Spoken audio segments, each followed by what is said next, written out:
Oke, jadi selamat pagi teman-teman. Jadi perkenalkan aku Feby. Jadi di sini aku akan menjelaskan dan mempraktikkan sedikit tentang blok yang sekarang aku pelajari untuk praktikumnya, yaitu blok 24 yaitu hematologi. Jadi selamat menyaksikan.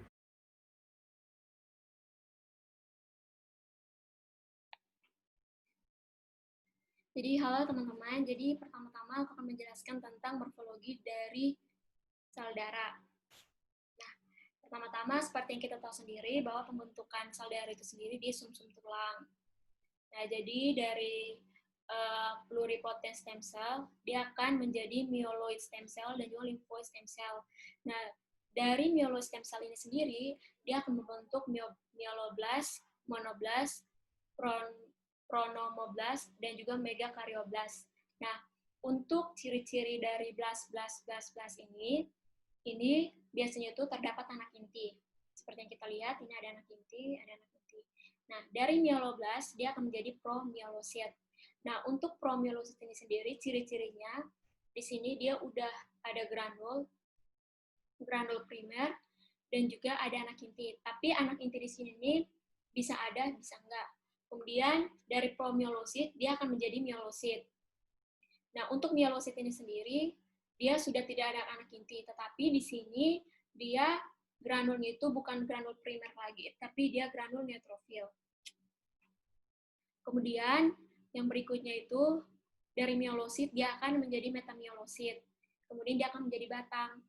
Nah, perbedaan antara metamyelosit dan juga batang itu bisa kita lihat dari lekukan yang ditunjukkan dari metamyelosit sama batang. Kalau misalnya metamyelosit, lekukannya itu cuma sedikit, dia sampai setengah diameternya.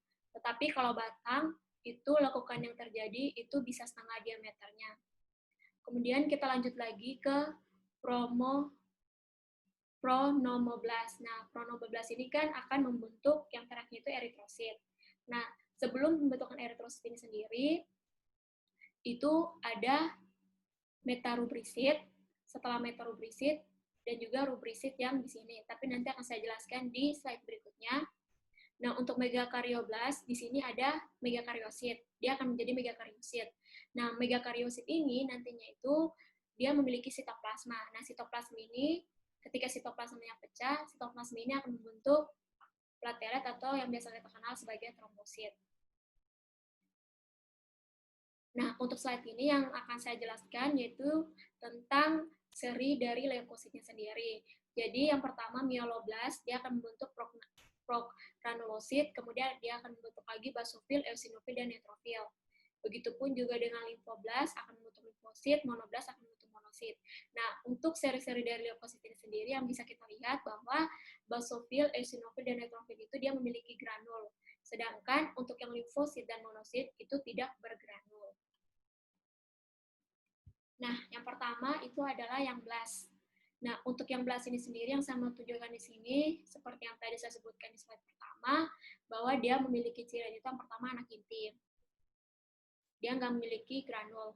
Kalau misalnya promyoblast, itu bisa ada anak inti, bisa enggak, dan juga ini adalah granulnya, granul primer.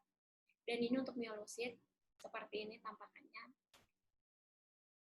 Nah, ini untuk dari blast, promyelosit, myelosit, sama metamyelosit. Nah, di sini metamyelosit kita bisa lihat sendiri ada lekukan seperti ini. Nah, ini untuk metamyelosit dan juga ini adalah batang. Lekukannya bisa kita lihat. Nah, ini untuk seri dari leukositnya sendiri. Jadi yang pertama itu adalah eosinofil. Nah, eosinofil ini sendiri ciri-cirinya dia memiliki sitoplasma yang bergranul. Granul itu warna merah jingga. Kemudian dia biasa itu diisi sama intinya itu ada dua. Ini. Nah, kalau basofil itu dimiliki sitoplasma dan inti yang warnanya itu biru hitam. Dan granulnya ini, granulnya itu berwarna biru hitam. Granulnya ini biasanya itu dia akan menutupi inti dari sel dan juga sitoplasmanya. Kemudian ini adalah neutrophil segmen. Biasanya itu dalamnya itu segmen itu terdiri dari 2 atau 5 lobus. Kemudian ini adalah limfosit. Nah, kalau limfosit ini sendiri, ciri-cirinya itu dia memiliki inti yang berwarna ungu tua, ungu tua dan dia padat intinya. Sedangkan kalau monosit itu dia intinya itu berwarna ungu terang dan intinya itu gambarnya seperti girus otak dan bentuknya seperti ginjal. Ini untuk seri leukosit, untuk bentuk-bentuknya seperti neutrofil, dia bentuk ini yang segmen, dia bisa bentuk seperti ini. Ada filamennya juga, ini. Kemudian ini batangnya bisa bentuk seperti ini. Ini leukosit, monosit juga dia bisa bentuk seperti ini. Eosinofil dan juga basofil. Nah, ini untuk megakaryositnya. Jadi ciri-cirinya itu intinya itu dia saling bertumpukan seperti ini. Dan dia besar. Nah, untuk ini seperti yang kita lihat, A itu adalah batang, B ini adalah segmen, C itu adalah eosinofil, D ini adalah basofil, E adalah monosit, dan yang F ini adalah limfosit. Oke, jadi yang untuk ini adalah seri dari eritrosit. Nah, seri dari eritrosit ini, cara untuk membedakannya dari seri leukosit, kita bisa lihat pertama-tama itu dari sitoplasmanya, warna sitoplasmanya. Seperti yang kita tahu, warna sitoplasma dari seri eritrosit ini, dia warnanya itu akan sama seperti warna dari eritrosit, yaitu merah, bisa juga pucat. Nah, di sini ada dua, ada rubrisit sama metarubrisit. Cara pembedaannya itu dari intinya. Jadi kalau rubrisit, dia intinya itu belum padat, jadi dia membentuk seperti roda, seperti ini. Kalau misalnya metarubrisit, dia kelihatan lebih padat untuk intinya. Seperti ini. Oke, selanjutnya lagi saya akan jelaskan tentang hitung jenis leukosit. Jadi, untuk hitung jenis leukosit sendiri, kita akan menggunakan tabel yang seperti ini.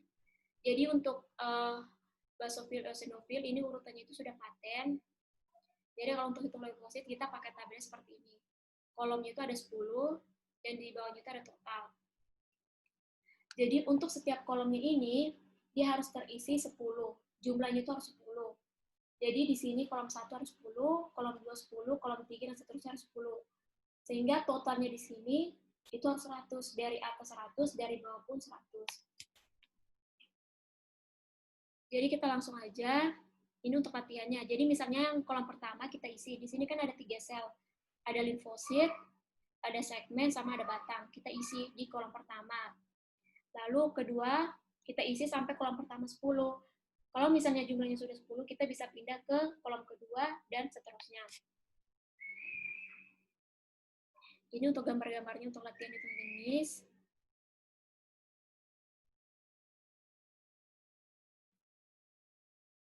Nah, ini untuk hasil yang sudah saya hitung. Jadi, di sini kolom pertama jumlahnya 10, kedua 10, dan seterusnya 10, 10, 10, sampai kita ketemu 100. Nah, kalau misalnya teman-teman hitung tapi jumlahnya tidak 100, berarti teman-teman harus periksa lagi karena mungkin ada kesalahan dalam penambahan di setiap kolomnya. Itu untuk hitung jenis. Kemudian saya lanjut lagi untuk fungsi pena. Nah, untuk fungsi pena sendiri, jadi di sini ada beberapa cara. Nah, cara pertama yang kita langsung tusuk menggunakan jarum dan juga semprit itu saya jelaskan di video yang lainnya. Di sini yang saya mau jelaskan, selain kita gunakan itu, kita juga bisa menggunakan langsung. Jadi kita tusuk, tapi darahnya itu langsung masuk ke tabungnya.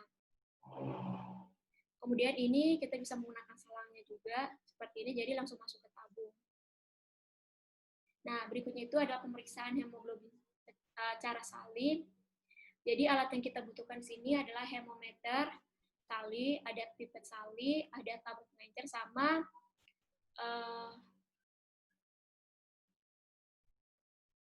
sama komparator blok. Untuk reagennya sendiri, di sini kita ada HCl 0,1 dan juga Aquades.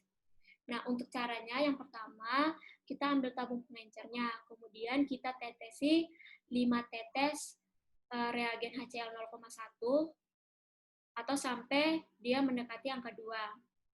Nah, setelah kita tetesi, kita ambil darah menggunakan pipet sali yang udah disambung sama semprit yang ada selang karetnya seperti ini. Kemudian kita masukkan ke dalam tabung yang berisi reagen HCl 0,1. Nah, setelah itu kita kocok sampai warnanya coklat. Kita aduk-aduk sampai warna coklat, kemudian kita taruh ke komparator bloknya. Nah, setelah warnanya coklat, kita tambahkan secara perlahan larutan aquades-nya sampai warna di tabung pengencernya ini, warnanya itu sama dengan warna yang ditunjukkan di komparator blok. Nah, setelah kita campurkan dan warnanya sama, kita mulai baca kadar dari Hb-nya. Nah, untuk pelaporannya sendiri, biasanya itu dia 0,0 atau 0,5. Misalnya nih, di tabungnya itu kita lihat itu menunjukkan angka 9. Berarti laporan yang kita kasih itu adalah 9,0 atau 9,5 gram per desiliter. Seperti itu. Sekian untuk ini. Nanti video selanjutnya itu saya akan menjelaskan juga praktikum-praktikum yang lainnya. Terima kasih.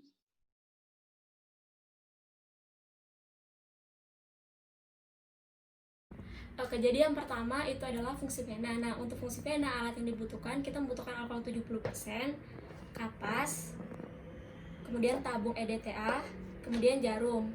Nah, karena di sini saya menggunakan alat yang seadanya, jadi ini kita misalkan aja jarum ya, guys. Kemudian kita butuh bendungan yang nanti di sini. Nah, untuk melakukannya, yang pertama untuk yang pemeriksanya sendiri harus menggunakan masker dan juga handscone. Kemudian kita ambil lengannya pasien. Nah, untuk pertama kali yang kita lakukan yaitu kita mencari venanya dulu, kelihatan atau enggak.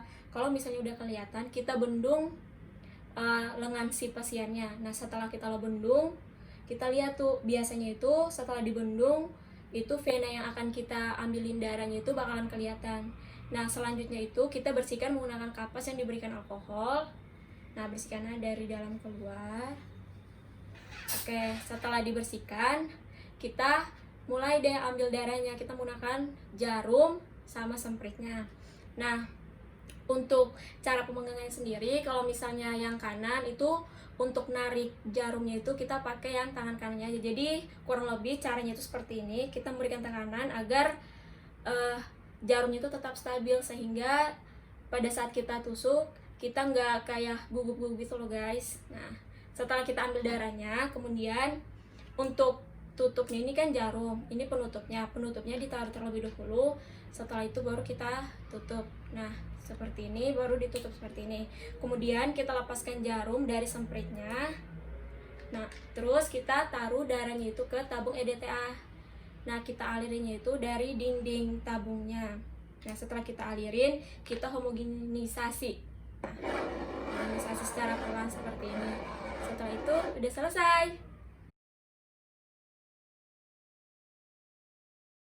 Jadi pemeriksaan berikutnya itu adalah fungsi kapiler. Nah, untuk fungsi kapiler itu sendiri kita ambil darahnya itu di jari tangan. Itu untuk orang dewasa. Kalau untuk anak kecil biasanya itu dari daerah kuping. Nah, untuk tangannya sendiri itu biasa kita gunakan jari ketiga atau enggak jari keempat. Nah, sebelum kita lakukan penusukan, pertama-tama jari yang akan kita tusuk itu kita tekan-tekan dulu seperti ini biar darahnya kumpul. Setelah itu kita bersihkan menggunakan kapas yang dikasih alkohol dari dalam keluar. Nah, setelah itu kita tusuk. Nah, untuk penusukannya sendiri diperhatikan agar tegak lurus dengan sidik jarinya kita. Nah, setelah kita tusuk, darah pertamanya itu kita buang. Nah, darah berikutnya itu yang kita pakai untuk pemeriksaan.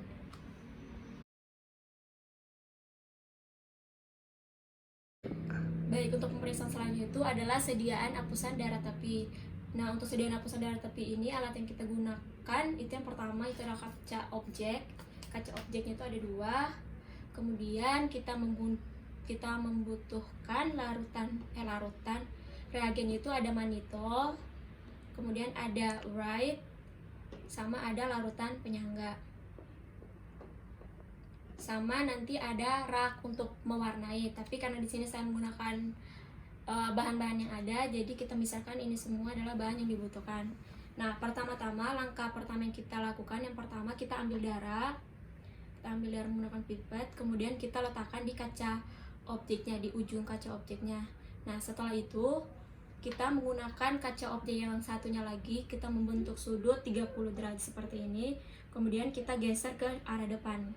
Nah, setelah kita geser, itu kita biarkan sampai mengering darah yang ada pada kaca objek. Setelah itu, darah yang udah kering kita taruh di rak pewarnanya.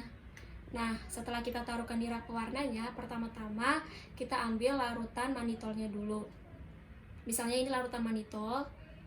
Larutan manitol kita ambil, terus kita teteskan di atas kaca objek yang ada darah yang udah kering. Kemudian kita tunggu kurang lebih 10 menit. Nah, setelah 10 menit, kita ambil lagi yang reagen white-nya. Kemudian kita teteskan lagi di kaca objek. Usahakan untuk ini kita teteskan dari ujung sampai ujung atas sampai ujung bawah, sehingga dia bisa menutupi kaca objeknya. Kemudian kita biarkan dia 7 menit. Nah, setelah 7 menit berlalu, kita gunakan lagi larutan penyangganya. Ambil, terus kita lumuri lagi di kaca objeknya dari ujung atas sampai ujung bawah sampai menutupi. Kemudian kita tunggu 5 sampai 12 menit.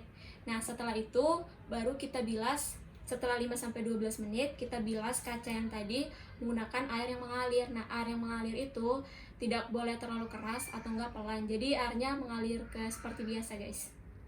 Nah, setelah itu tinggal dikeringkan.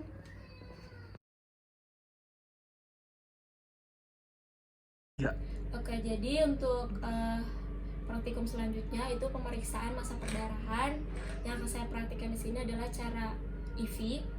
Jadi alat yang kita perlukan yang pertama sphygmomanometer, kemudian ada kertas dan juga ada lancet.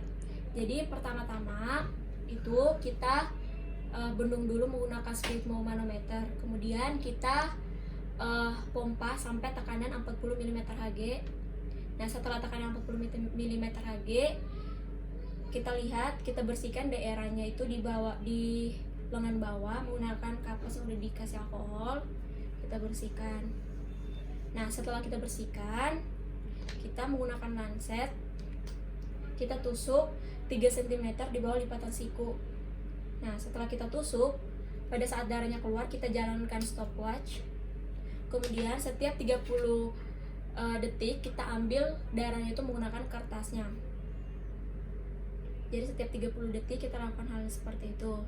Nah, setelah itu kertas yang udah ada darahnya itu, misalnya di sini saya udah berikan tandanya itu ada 5 titik darah. Nah, kalau udah ada 5 titik darah, kita tinggal kalikan dengan setiap 30 detiknya. Nah, kemungkinan ini untuk waktu masa perdarahan itu sekitar 2,5 menit. Berarti itu tandanya normal, karena normal itu masa perdarahan itu 1-7 menit. Selesai. Nah, yang tadi kan cara IV. Nah, kalau cara duknya sendiri itu untuk tahapan itu sama, untuk alat-alat yang dibutuhkan juga sama, tapi bedanya itu di tempat penusukan darahnya. Jadi kalau misalnya cara IV-nya itu di lengan bawah, kalau cara duknya itu biasanya itu di telinga.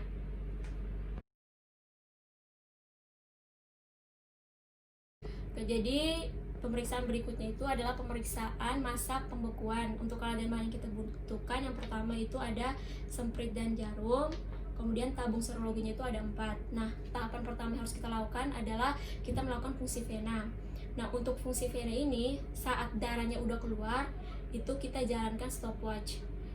Jadi stopwatch itu terus berjalan selama kita melakukan pemeriksaan ini. Nah, setelah itu, setelah kita mendapatkan darahnya 5 mili, kita tetesi per tabungnya itu 1 mili. Nah, saat kita tetesi pun itu waktunya tetap berjalan. Nah, setelah kita tetesin, kita mulai mengocok satu persatu tabung tersebut. Nah, pertama itu tabung pertama. Setiap 30 detik sekali kita kocok. Kita kocok sampai misalnya tabung ini dia mulai beku atau tidak mengalir lagi tuh pada menit ke 2 menit 30 detik. Nah, setelah tabung pertamanya itu udah beku, kita lanjut lagi ke tabung kedua. Sama, setiap 30 detik sekali kita lakukan pengocokan sampai dia beku, misalnya 2 menit 30 detik. Kita lanjutkan lagi ke tabung ketiga dan juga keempat. Nah, sampai semua tabung ini sudah beku, baru kita jumlahkan waktu dari tabung pertama sampai tabung keempat sampai dia beku. Setelah itu selesai. Jadi pemeriksaan selanjutnya lagi itu ada pemeriksaan rampelit. Nah, untuk pemeriksaan rampelit ini sendiri, alat yang kita butuhkan itu cukup sphygmomanometer. Nah, jadi yang pertama kita pasang dulu alat sphygmomanometernya di tangannya pasien. Setelah itu kita pompa sampai tekanannya itu kita mendapatkan tekanan normal. Kalau misalnya tekanannya itu 120, berarti kita tekan pada tekanan 100 mm Hg. Nah, setelah kita tekan pada tekanan 100 mm Hg, kita lingkari di daerah lengan bawahnya pasien, kita lingkari menggunakan pulpen. Nah, setelah kita lingkari, kita amati apakah di lingkaran yang kita buat itu muncul petekiai atau enggak. Kalau misalnya petekainya muncul kurang dari 10, berarti dia negatif. Tapi kalau misalnya dia lebih dari 10, berarti dia positif. Nah, untuk hasil pelaporannya sendiri, teman-teman bisa nulis positif atau negatifnya saja. Terima kasih. Oke, jadi teman-teman, pemeriksaan yang terakhir itu adalah pemeriksaan golongan darah. Jadi di sini sudah ada kertas golongan darah yang di atas itu sudah ditulis nama pasien yang akan kita periksa. Kemudian darah yang akan kita gunakan dan antiserum yang akan kita gunakan. Di sini ada antiserum A, B, AB, dan juga antiserum yang resus. Pertama-tama yang harus kita lakukan, kita tetesi dulu darahnya di setiap kotak berdasarkan antiserumnya. Kita tetesin. Nah, setelah kita tetesin darahnya, kemudian kita tetesin lagi antiserumnya berdasarkan kotaknya juga. Nah, setelah kita tetes semuanya, kita mulai melakukan pencampuran. Nah, untuk pencampurannya, misalnya di anti A kita campur. Nah, setelah kita campur, itu kita lap dulu sebelum pindah ke anti B, anti AB, dan juga untuk resusnya. Nah, segitu-gitu terus, lakukan hal yang sama untuk yang berikutnya sampai kita menemukan golongan darah untuk pasien yang akan kita periksa. Nah, kemudian untuk hasilnya sendiri, di sini saya sudah menggambar beberapa. Jadi kalau misalnya nih kita lakukan pemeriksaan untuk golongan darah. Nah, kalau pasiennya golongan darah A, berarti dia akan terjadi penggumpalan di anti A dan juga anti AB. Dan untuk resusnya sendiri, kalau misalnya resusnya positif, berarti dia akan terjadi penggumpalan. Kalau misalnya negatif, berarti dia tidak terjadi penggumpalan. Nah, sedangkan untuk golongan darah B-nya sendiri, akan terjadi penggumpalan di anti B dan juga anti AB. Nah, kalau misalnya dia golongan darah AB, berarti dia akan terjadi gumpalan di semua antiserum yang kita kasih, yaitu di anti A, anti B, dan juga anti AB. Kalau misalnya untuk golongan darah O sendiri, itu dia tidak terjadi penggumpalan di anti A, anti B, maupun anti AB. Nah, setelah itu selesai, dan pemeriksaan kita untuk praktikum 24 sudah selesai, teman-teman. Terima kasih telah menonton. Terima kasih sudah menonton.